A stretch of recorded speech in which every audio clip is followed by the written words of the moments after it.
I have the message, so I can do that. Oh, I've got it. Okay. There we go. Maybe that's your hobby. Okay, good. So I've been really lost. I don't know, and now I'm like, when I got to the end, I'm like, I don't think there is. This one is weird too. Okay. I'll do a little intro. Okay, and then I'll start handing these together.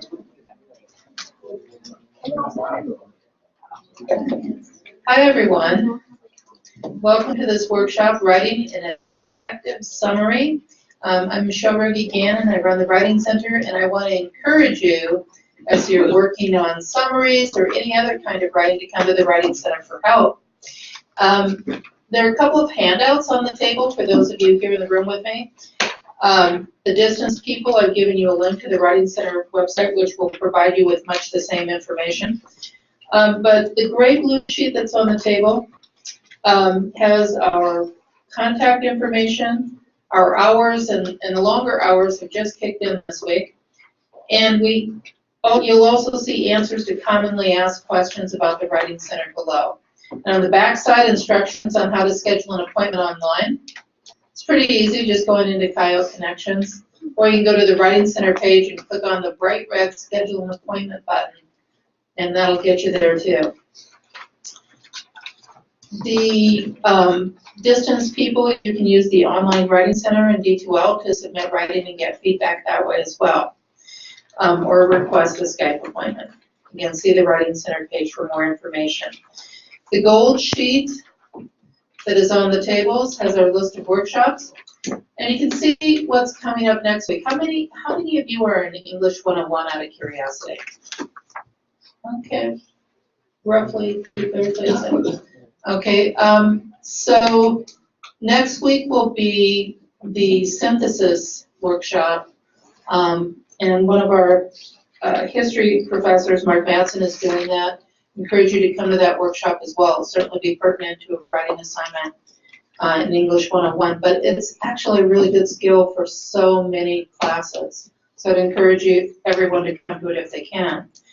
On the back side, you'll see other workshops coming up, such as MLA documentation, integrating sources and avoiding plagiarism, a hot topic, and other ones such as writing your scientific research paper, revision strategies, and so on that you might find helpful. So I encourage you to come to any of those workshops. Toward the end of this workshop, we'll distribute comment cards on which you can write your instructor's name if you want your instructor notified that you are here. And you can also qualify for PAW points. Write down your student ID number on the front of the comment card. We'll make sure that you get recorded for PAW points for being here. And distance people, there will be a survey link that will provide you with same thing. So I'm going to be distributing a handout for our presenter, and she's going to start the workshop. She has graciously volunteered to lead this workshop. Professor Lisa Ann Robertson, please give her your full attention and take good notes. All right, hello everyone. I'm going to ask that you put your phones in your bags. I'm going to put my phone in my pocket because I find that phones are quite distracting when they're going to us. Okay, so as you probably know from the PowerPoint slide, so the purpose of this workshop is to give strategies for writing effective summaries, and there are challenges, I think, to writing summaries. So let me just ask a quick question. Does anybody here, just by a show of hands, is a summary one of the assignments that you are required to do this semester? Okay, so either you don't know or you're just here because it's good to know how to write summaries. So a couple of the challenges for writing summaries are that, first of all, you have to have some sort of a method for finding the main points, right? So what are the main points of the article? Because a summary is a distilling down of those main points. And then the other challenge can be keeping those main points and keeping the summaries really sort of succinct and to the point. So I'll talk about those, but first I want to talk about what is the purpose of a summary, right? So summaries actually have more benefits than just if you're required to do one in your class. So one of the things that a summary can help you do is, if you are like me and you sometimes find academic reading to be somewhat challenging, Summaries, the process of what you would need to do to go through to make a summary can help make difficult articles a little easier to understand. What you do then is you've captured your main points, and you can use those later to study for exams or midterms, or if you need to write a paper. You've done quite a bit of work just getting those main points already written down while you're reading.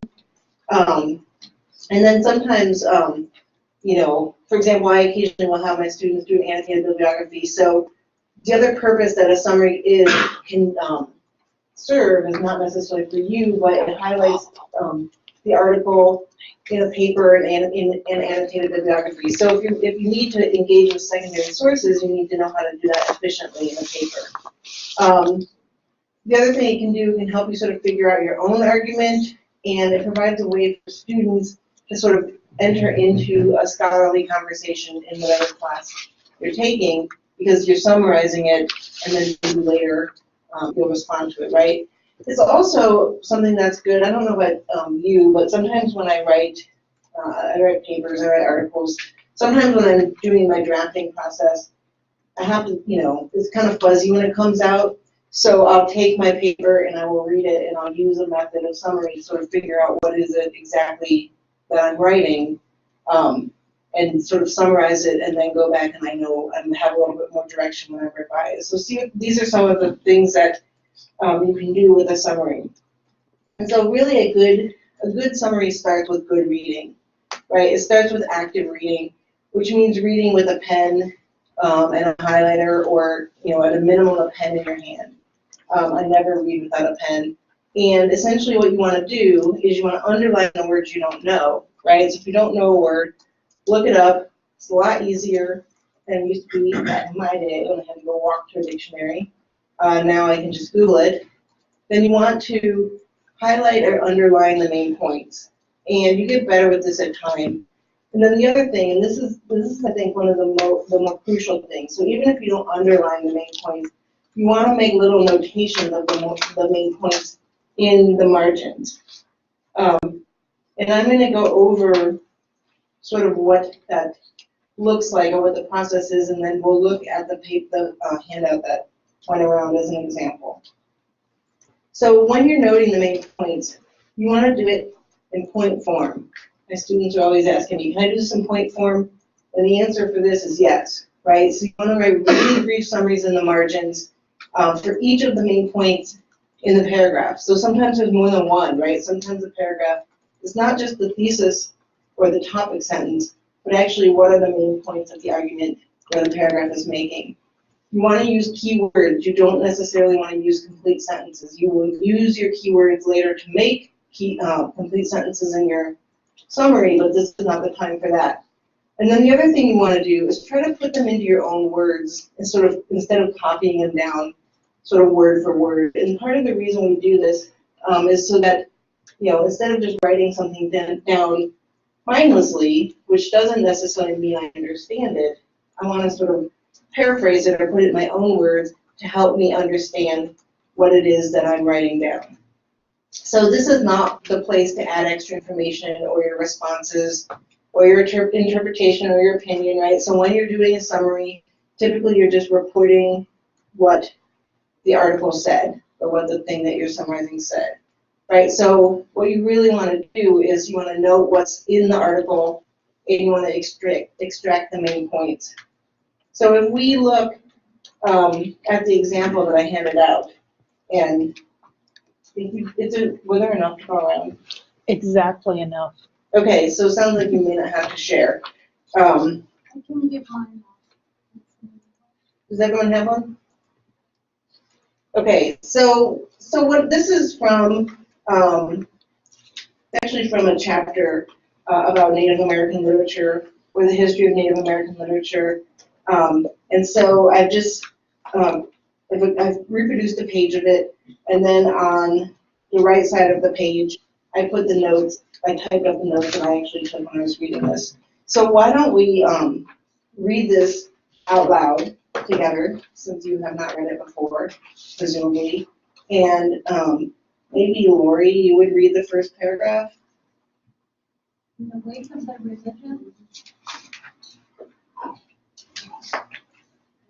In the wake of the religious revival known as the Great Awakening in the 1740s, leaders such as John Sargent Sr. and Eleazar Wheelock intensified Eliot's earlier plan for the praying Indian villages where Native children remained with their families to worship and learn.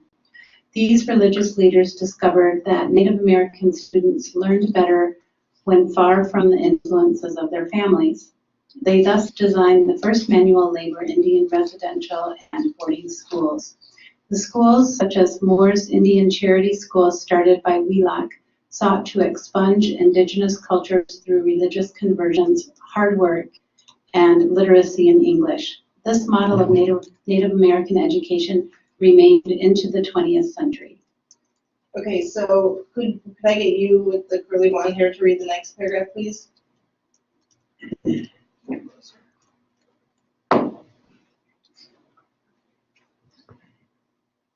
Such schools produced the first Native American writers and their first advocates for Native rights.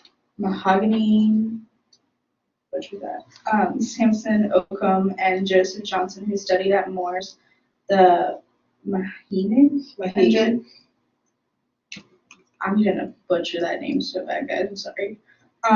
Hendrik Apumati, who attends Sargent School, became fully capable in Western ways and English literacy. These Native American leaders produced some of the first audio biographies and sermons in English. Okay, and could I get, could you with the brown hair read the last paragraph, please? Yeah, it's dangerous to look at me. And could you do it into the microphone because there's other people online? Yeah. Yeah. Just need to hold down the button while they're talking. Yeah. So hold down the button and speak into the microphone so the people online can hear.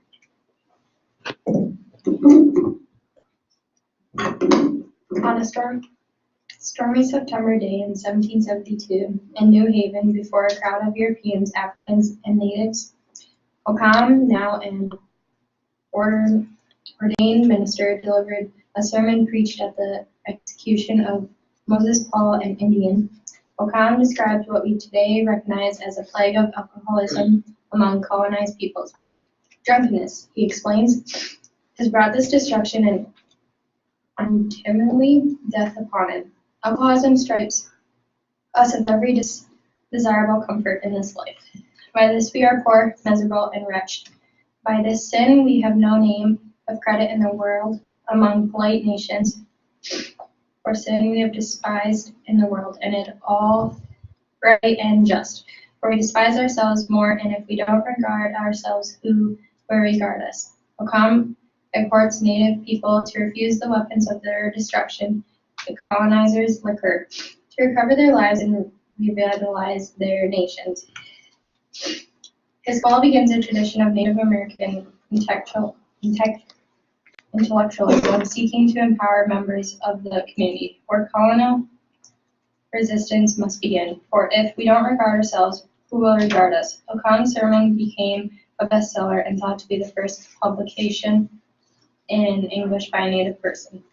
Okay, so the task here is to figure out what are the most important points in those three paragraphs. And so if you look to the right, so this is typically how I take notes, and I think it's a good way to do it, is I write down, I jot down the words as I mentioned, next to where they are in the article.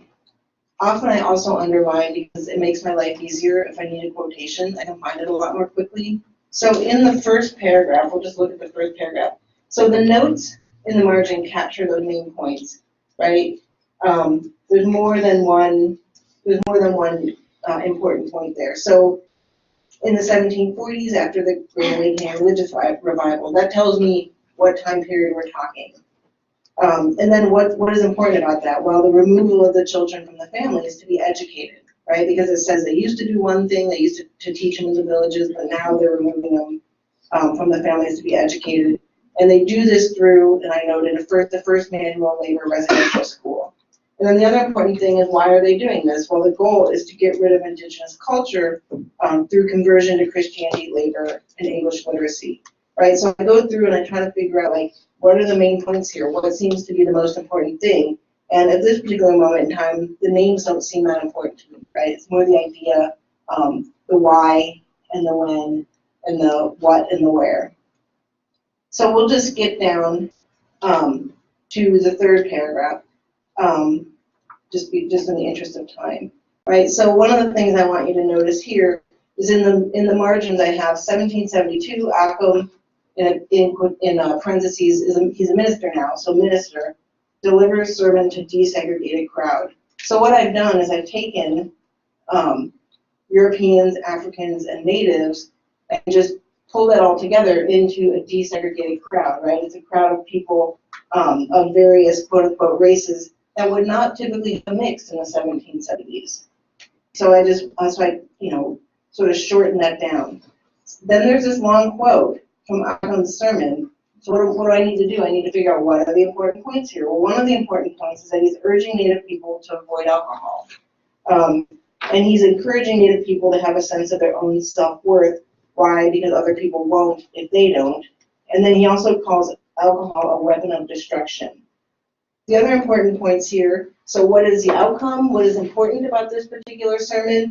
Well, for one, it begins a tradition of Native American intellectualism, right? So that starts all the way back in the 1770s. Next, we learn that the sermon is a bestseller. Is there something going on? Oh, good. Okay.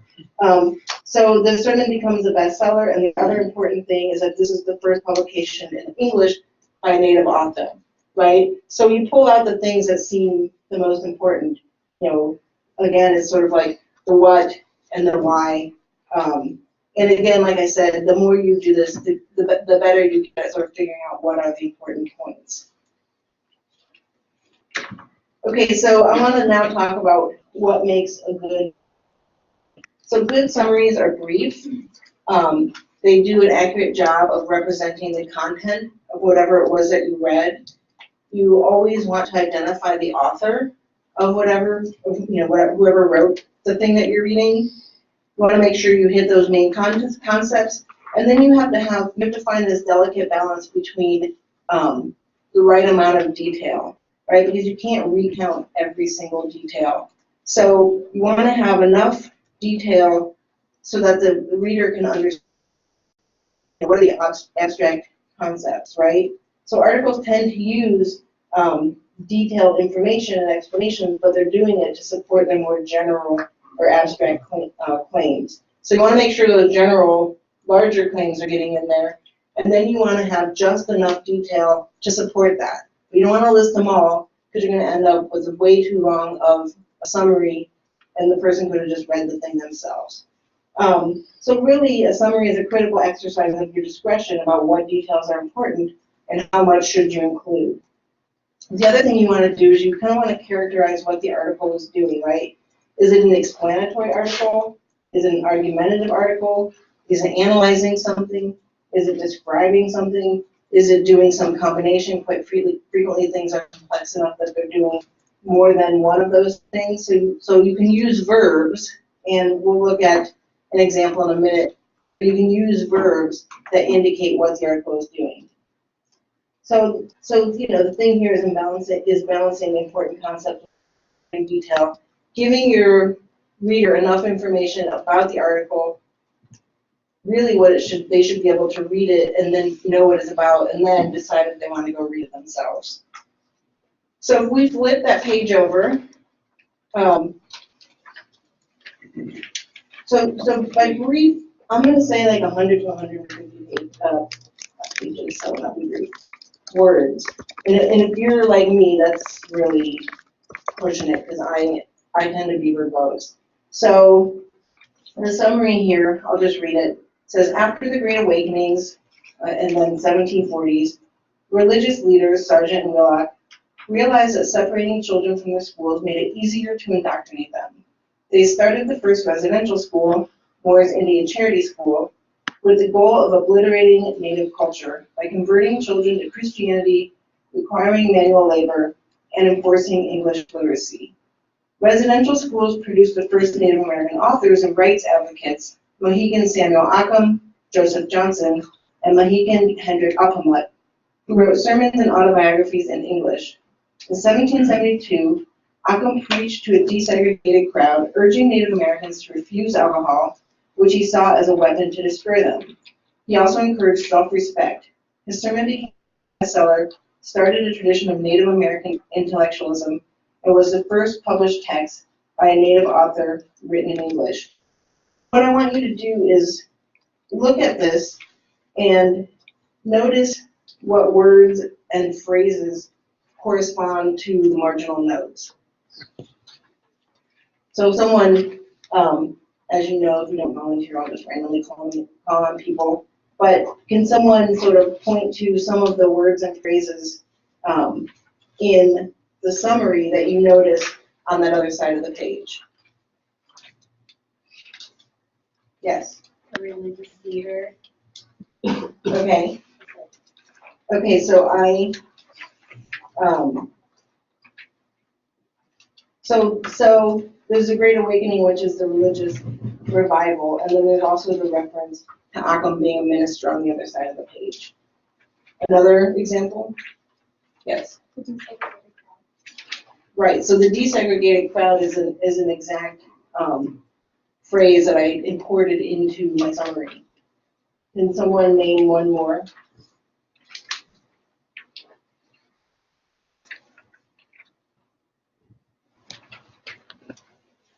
Separating children from their families, it's not exactly the same, but it's the same idea. Right, so separating Native children from their families. So basically what I've tried to do is to take much of what I've written and incorporate it in here, because I think that I like to sort of make my work do work for me. So I did one passive work, so I might as well make that work for me. Yeah, I had to sort of shape it and put more words around it, but for the most part I thought I had some pretty good phrases there, so I used them. Now, this is considered a good example, an example of a good summary. So what do you think makes it good? It's short. Yes, it is short. It is 135 words. I use mine. You can actually highlight your paragraphs and see how long they are. So it's 135 words, so it's short. That's one thing that makes it good. What other things do you notice that might make it a good summary? Yes? You're making it into your own words. Okay, so yeah, I'm putting it into my own words. I don't have a single quotation in there, right? So I've turned the whole thing into my own words. Sometimes your professors might want you to use a quotation, but for the most part, they're looking for, what is your understanding of the thing that you're summarizing, the article. Do one more. Yes. Actually, so okay. Okay, go with the person with their hand raised over here. It's detailed. Okay, yeah, it's detailed, right? So even though it's got a fair amount of detail, it's still not really, really long. And one of the ways that I did that was by putting some of those details in parentheses, right? So I don't put, their names were, right? I just put religious leaders, parentheses, and then keep moving on. And I also, if you look, I can also use sort of lists, right? I'll put lists in sentences to capture all the points so I don't have to have a bunch of introductory words. Okay, so the other thing I just want to point out, so what the whole thing starts out with, I hope it does. Actually, can I see someone else's? Because mine is different.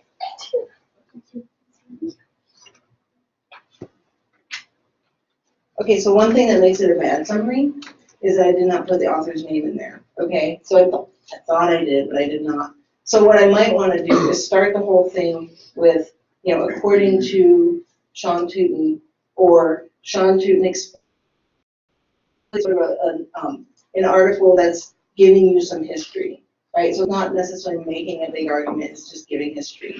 So you might want to correct that because that is a bad example on my part. Okay, so if you can hand out the next handout. So what we're going to do now is you're going to practice doing this. And Michelle Rogan is passing out a worksheet. And what I'd like you to do is just keep the page with the article on up and don't turn it over. Because there's a summary on the back.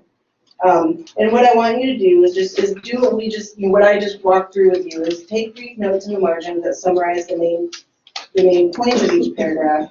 Use point form, use keywords, paraphrase, and be prepared to share your notes with the group. And if you have any questions while you're working, you can raise your hand and one of us will come over. And if you don't know a word and you do have your computer here, you can look it up. It's fine.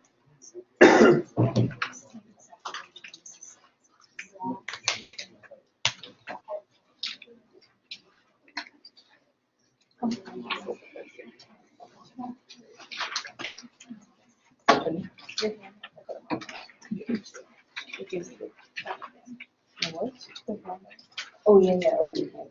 No, you're good. I was like, what? No, it's okay. Yeah, no. All right, thanks.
So I have to go to Mayo Clinic next week, so I'm not going to be able to attend the synthesis workshop, but I really want to. And I don't think I'll be able to access it online because I'll be on the road coming back here that Wednesday night. Well, you can watch the recording afterwards, but there's not a link until Sure. after. Is there like a PowerPoint that you can email me by chance if I give you my email?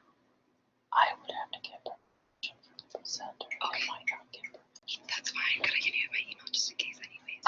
It's probably better if I send you the link for the recording. Sure. Okay, that will work. So just email the writing center Okay. and ask for the recording link. I'll send it to you. Okay, perfect. Yep. Thank you.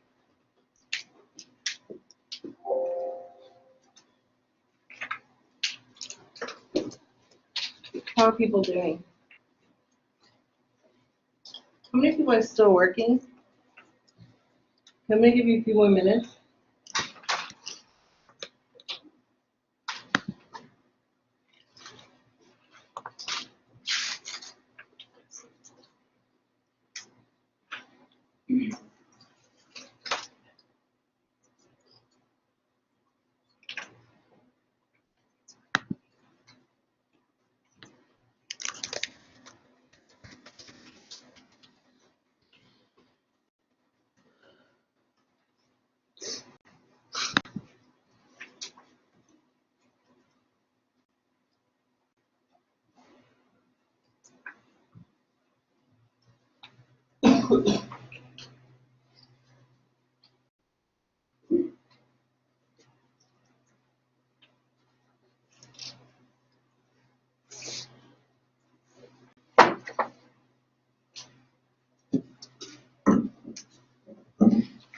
People who have finished, what I'd like you to do is work with one or two people in your area and compare your notes and see what kinds of different things you picked up.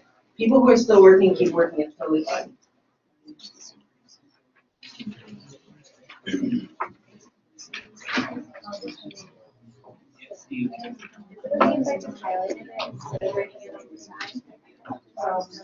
So what else?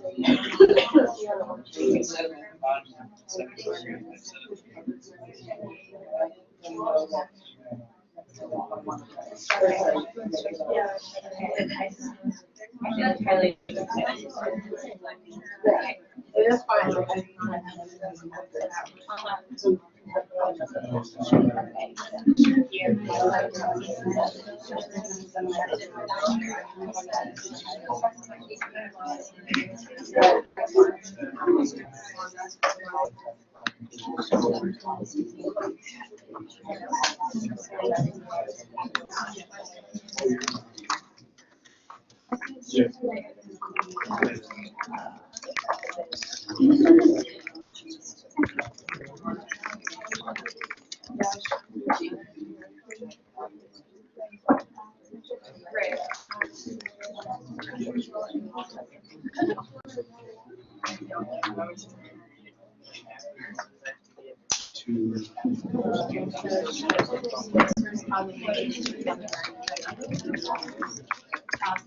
Okay, why don't we come back together as a whole group? And if you haven't finished working through, I mean, just in the interest of time, I want to move on, but let's hear what some of you wrote on in your margins. So I'm gonna ask for each table to participate in this, so we can start from over here. And be sure to, whoever decides to answer, if I don't just randomly pick you, be sure to press the button and talk into the microphone so that people online can hear. So who at this table is going to give some of the words that you wrote along the sides? All right, do you want me to just talk about the first paragraph? So, all right, everyone please listen. Everyone. So if you could just go over what you wrote on the side for the first paragraph. All right, I can talk. Stressful events aided negative. No, you have. Actually, it's for the distance people. Okay. Stressful events aid in negative affective states, and constant exposure, brief or long term, can result long-term emotional, physical, and behavioral problems. Okay, that's what you wrote for the first paragraph, thank you. All right, how about over on this side, our table, if someone would say what they wrote on the first paragraph. And probably it shouldn't be the person who's already had to speak.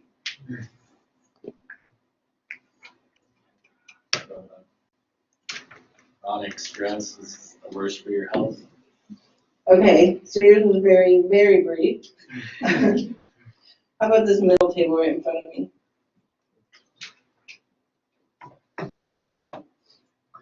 We said that stressful events equal a disease risk increase, especially chronic stress, whether it's over a prolonged period of time or through something like PTSD. Okay.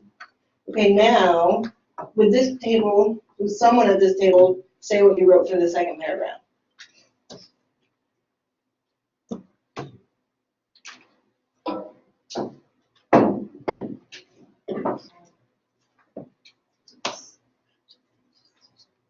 To cope with the stress, people take up behavioral changes, which changes how their body functions.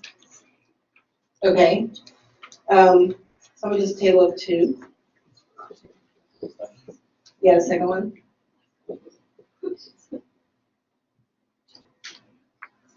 But cortisol basically primarily activates HPA and just dump down a lot of stuff. So catecholamines, however you say that, release SAM activation. So basically dump activations and then prolonged or repeated activation as well. Okay. And how about someone from this table? You guys can't see me pointing at you. The table. There are numbers at the end of it. Above the screen. Most of them have them. Nice. Table number 4. Would someone please read what you have for the second paragraph?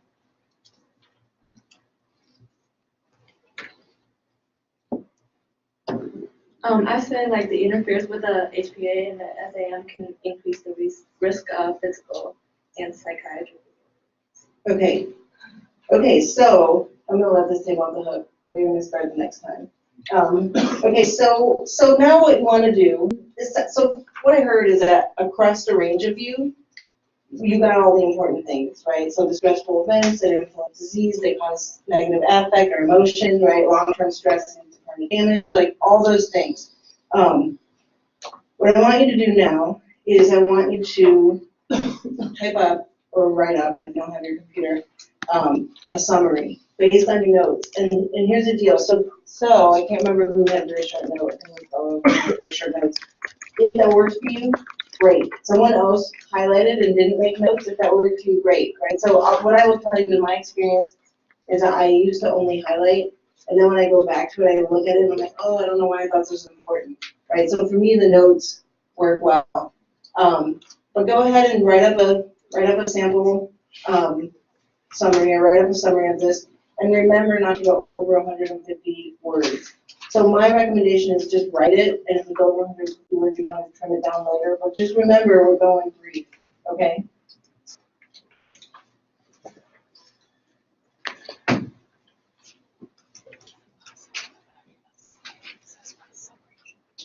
Oh yeah. Oh. Okay, hey, sorry. Michelle just reminded me that maybe I should remind you what the summary is, right? So you want to aim for 150 words. Let me look at my notes really quick here. So you want to represent the individual effort. So you want to represent the content of the article. I did. Be sure to identify your author, and then again make that balance between enough of the abstract ideas and the detailed ideas. And then if you can, sort of say whether you think this article, like the authors are explaining it or if they're arguing about it, what are they doing? All right, does that make sense? I'll leave this up here so people can look at it.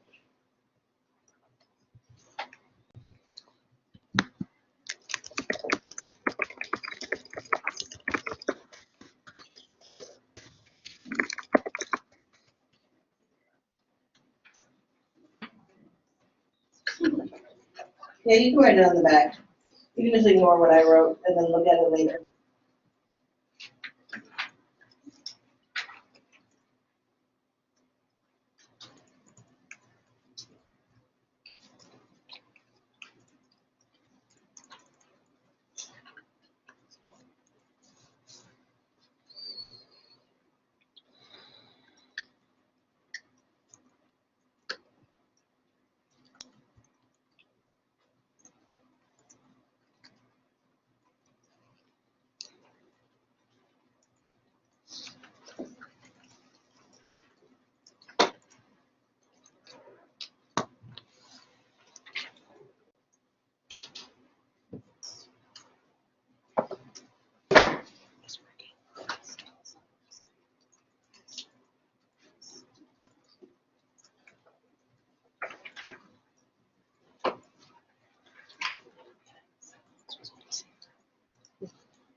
Seems like the law school has always had Antarctic temperature. I never go in there without a sweatshirt and layers. Layers are cold all the time. So I wonder if the winter will be excessively hot. Yeah. I don't know.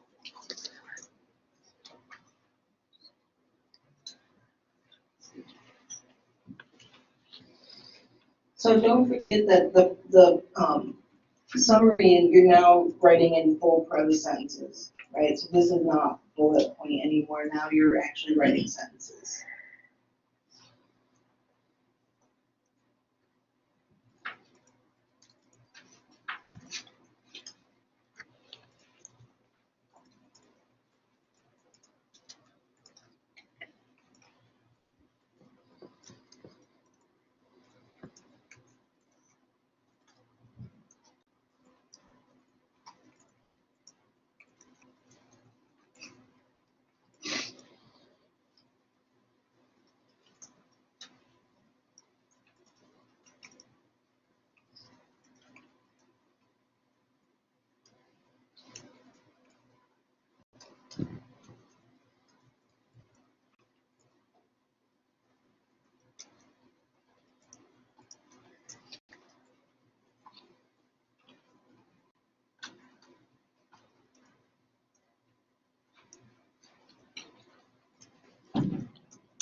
Okay, some of you may not yet be done, but we have about 12 or so minutes left, so, table number 8.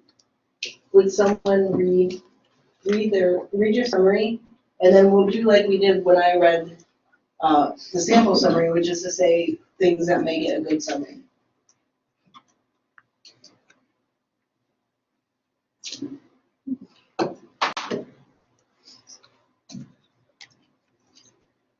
According to Cohen, stressors causing negative states have a direct effect on behavioral patterns.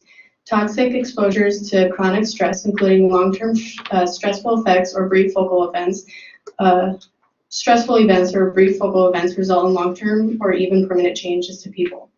Adaptations to these stressors opens the door for influences of these to lead to the risk of disease. 2 endocrine response systems, sympathetic adrenal modulatory,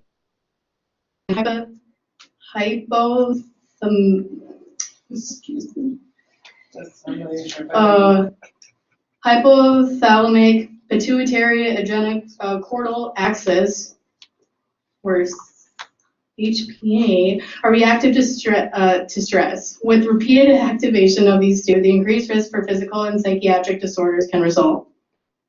Okay, so what made that good? What was good about it? What's happening for you in their minds? There were a few people who wanted to clap, so it was happening for your minds. So what makes it good, a good one? It's short and sweet.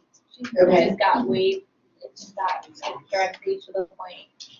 Okay. Okay, so it was pretty short, right? Got straight to the point. Other things that you noticed that seemed effective? Descriptive. Okay, it was descriptive. Is there anything that maybe she should add or take away, do you think? All right, who wants to read another one? I'll see if we have volunteers. All right, go ahead, thank you.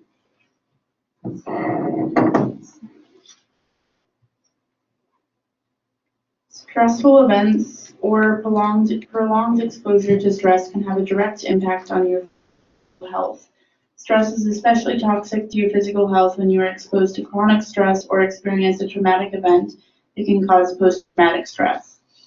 As prolonged exposure to stress can cause people to develop unhealthy coping mechanisms, such as smoking, which will further deteriorate their health and increase the risk for certain diseases. Furthermore, experiencing chronic stress or a post-traumatic event can permanently affect the way your bodily systems function, such as the endocrine or autonomic systems, which can lead to physical and psychiatric disorders in the future. Okay, what did people notice that was useful and effective about that one?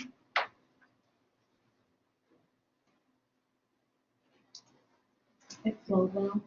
Pardon? It flowed well through the article, so like the summary was a Okay. chronological events. Yeah, so it's, sort of went through from start to finish.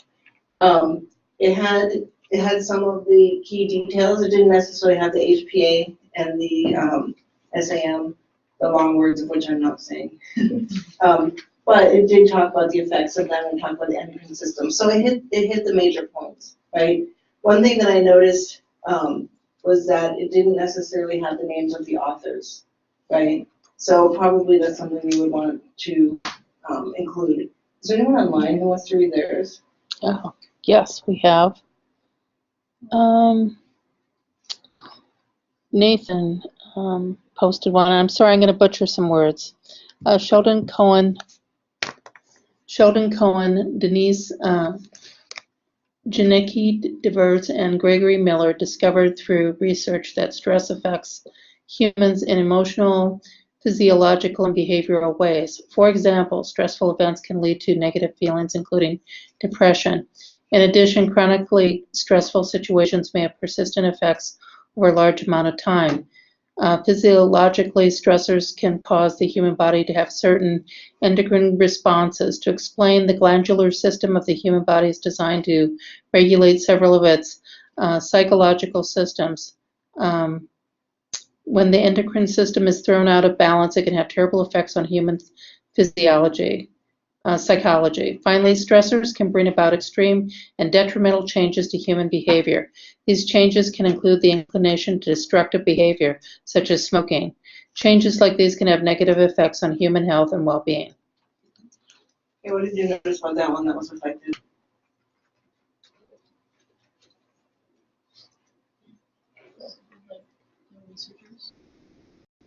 The names of the researchers. It hit the negative behaviors as well as the effects it can have on the physiology of a person. So, I mean, maybe, hopefully what you can see is that there are different ways that that you can write a summary that are all equally effective, right? And I think, so one of the things is, as you kind of maybe practice doing this, and typically, like the biggest reader of my summaries is me.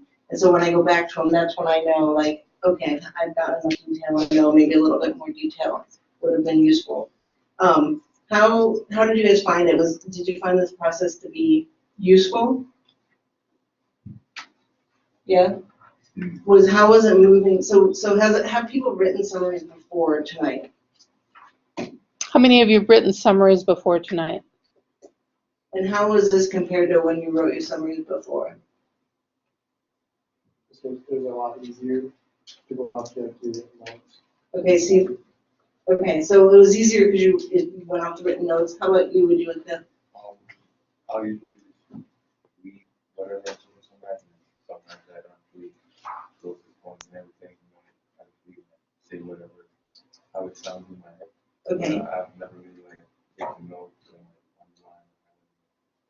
Okay. So my feelings will not be hurt if you say no, but did you find this to be helpful? Okay. I mean, so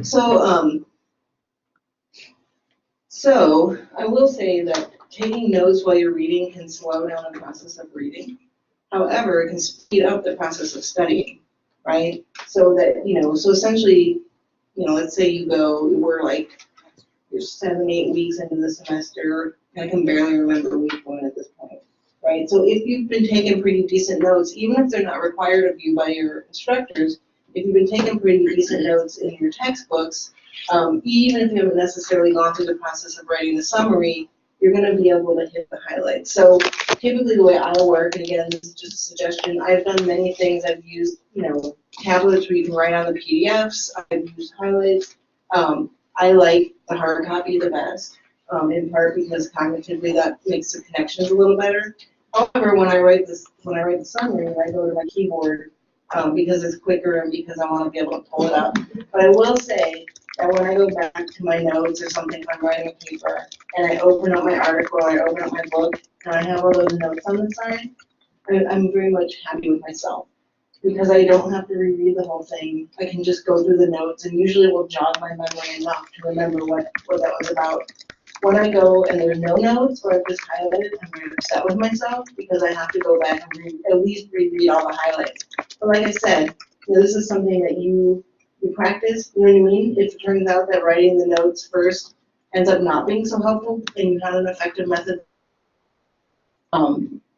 But I mean, through trial and error, I have found this to be pretty much the most effective method for me. So if you thought it was easier, then do it. Does anybody have any questions before we wrap up for the evening? Okay, I think that, what is it, like a comment card? Yes, the comment cards are coming around. Be sure to put your instructor's name on there if you want your instructor notified that you were here.